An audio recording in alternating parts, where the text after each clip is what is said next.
آج یہ آپ کو ایک انٹرسٹنگ کہانی سنانے لگا ہوں، بڑی انٹرسٹنگ ہے۔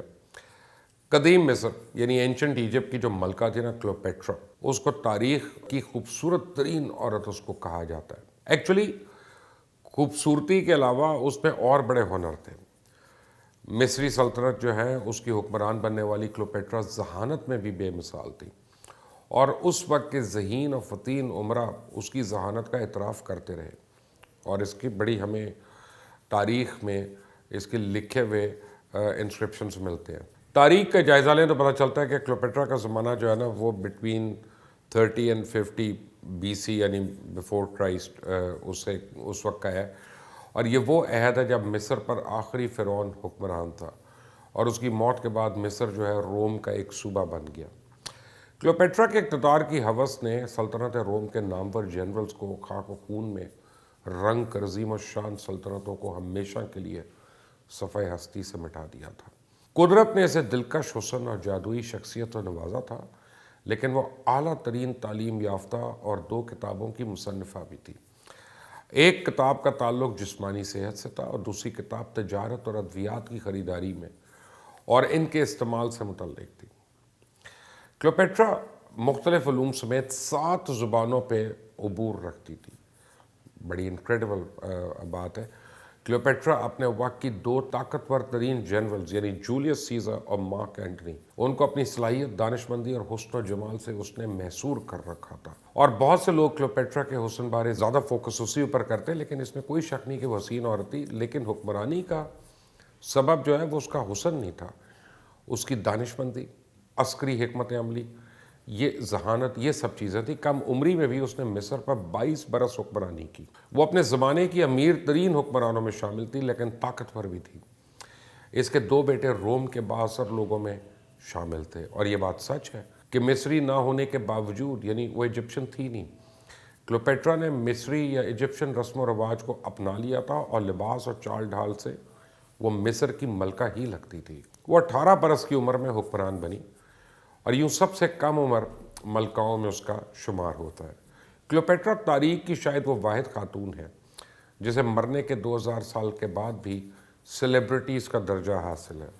آج بھی جب کسی کے حسن کی تعریف کرنی ہو تو کلیوپیٹرا کا نام ذہن میں آتا ہے۔ پچھلے 2000 برس سے اس کے اوپر ان گنت پینٹنگز، مجسمے تیار کیے جا چکے ہیں۔ وہ متعدد ناولز، افسانے، کہانیوں کا موضوع بن چکی ہے، اور اس پر تو ہالی ووڈ سمیت دنیا بھر کی کئی فلمیں بن گئیں۔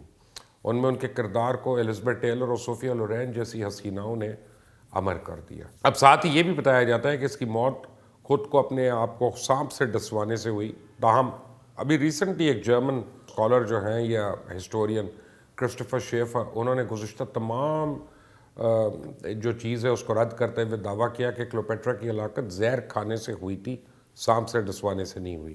ہلاکت کی طرح کلیوپیٹرا کی شادی سے متعلق بھی متعدد کہانیاں منسوب ہیں۔ جو اینشنٹ ایجپٹ ہے اس کی مملکت میں تمام بادشاہ اپنے آپ کو فرعون کہتے تھے اور کہلاتے تھے، اور روایات کے مطابق شہنشاہ اپنی بہن سے ہی شادی کرتا تھا، کیونکہ ان کا ماننا تھا کہ یہ حکمرانی کا حق صرف ان کا۔ وہ تو نعوذ باللہ اپنے آپ کو ہی سب کچھ سمجھتے تھے زمین پہ، اور آپس میں شادی کرنے سے ان کی بلڈ لائن جو ہے وہ ایک رہتی تھی، اور وہ کہتے تھے خون جو ہے اس میں کنٹیمنیشن نہیں ہوتی۔ اب کلیوپیٹرا کے 2 بھائی تھے جو میں نے بتایا، ایک بڑا اور دوسرا چھوٹا۔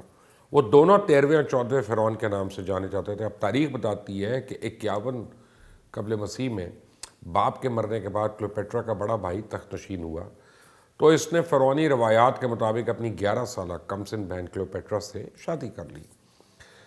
اب ایک عجیب ایک سلسلہ ہے کہ وہ ہلاک ہو جاتا ہے، اس کی ہلاکت جو ہے وہ بھی ایک مسٹری ہے۔ بہت لوگوں کا تو یہ خیال ہے کہ کلیوپیٹرا نے اس کو مروایا۔ بہرحال اس کی ہلاکت کے بعد 13 سالہ چھوٹا بھائی جو ہے بیٹومس، اس نے تخت سنبھالا۔ تو اس نے بھی اپنی روایات کے مطابق جب اپنی بہن سے شادی کی تو کلیوپیٹرا اس وقت 18 سال کی تھی، اور اس کا خاوند 13 سال کا ایک نابالغ بچہ تھا۔ اب ایک کم سن جو بادشاہ تھا بیٹومس، اس کے اقتدار کا دور جو ہے وہ پرآشوب اور امور مملکت پہ گرفت انتہائی اس کی کمزور تھی۔ مثال مشہور ہے کہ ایک گڈری میں 2 فقیر اور ملک میں 2 بادشاہ تو نہیں سما سکتے، تو ایک تخت پہ 2 بادشاہ کیسے رہ پاتے؟ چنانچہ بیٹومس جو تھا اس نے اپنے درباری امراء کی مدد سے اپنی موز اور بیوی کلیوپیٹرا کو مصر چھوڑ کے شام کے اندر پناہ لینے پہ مجبور کر دیا۔ بیٹومس جو ہے اس کی ہلاکت پر